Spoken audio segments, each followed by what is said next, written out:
Good morning and a warm welcome. Holly Shields here for Kalkine TV, reporting to you live from Sydney, and you're watching the Global Markets Roundup. Let's dive into some key highlights and happenings from yesterday, starting with the US market. While stocks climbed globally to new records on Thursday after the US Federal Reserve decision to start scaling back its bond buying program this month, and the Bank of England's plan to keep interest rates on hold, dashing investor expectations for a hike. Meanwhile, MSCI's gauge of stocks across the globe gained 0.17%. Meanwhile, the S&P 500 and Nasdaq ended at an all-time high, and strong earnings from Qualcomm boosted chipmakers, and claims for unemployment benefits fell to a pandemic-era low. The Dow Jones declined as financial heavyweights Goldman Sachs and JP Morgan Chase weighed. The S&P 500 rose 0.42% and the Nasdaq put on 0.81% as well. The Dow Jones Industrial Average eased 0.09% and rate-sensitive tech stocks rallied as long-term U.S. interest rates retreated in the wake of Wednesday's Federal Reserve's policy statement. 4 of Nasdaq's 5 largest companies advanced as well. Now it's time for a short break, but stay tuned because I'll be right back with Australian market updates.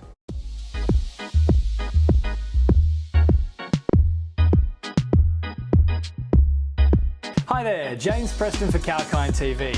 Are you into gaming and virtual reality? Does AI and the endless possibilities it entails capture your interest? Or are you constantly trawling through the web to try and discover the latest updates and innovations in the tech space? Well, let us do the work for you. From the latest product launches to shocking affairs on the World Wide Web, exclusive interviews and information about the top companies like Apple and Google to brand new tech startups vying for your attention. Kalkine's Tech Beat has the latest in what matters in the world of technology. Join me every single Thursday on the Tech Beat, exclusive to Kalkine TV.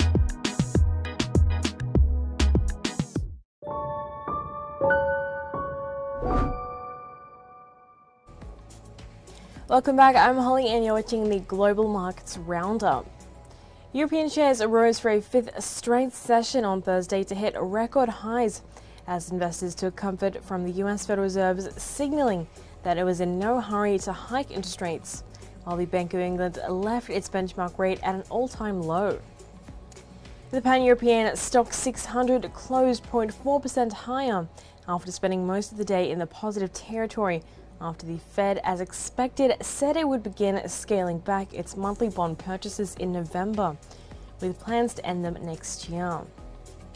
And Japanese shares ended higher on Thursday as well, tracking cues from a Wall Street rally after the US Federal Reserve unveiled plans to trim bond purchases, though a plunge in shipping firm Kawasaki Kisen, despite a record quarterly profit, capped the gains.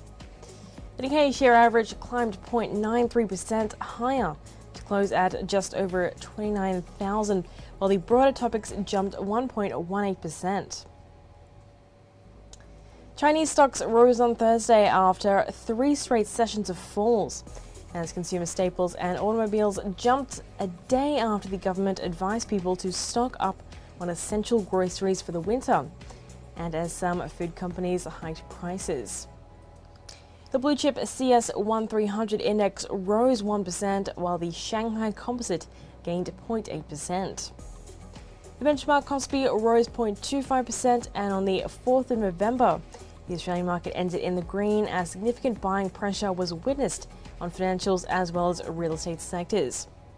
Notably, the ASX 20 rose by 0.49%, and on the same day, the ASX 200 rose by 0.48%. The ASX 100 increased by 0.44%. And just recently, Domino's Pizza Enterprises stated that in the financial year 21, they posted a network sales reflecting a rise of 14.6%. Nufarm as well rose by 5.78%. And a retreat in the dollar should provide a tailwind for exporters. The Aussie turned sharply lower overnight, falling 0.91%.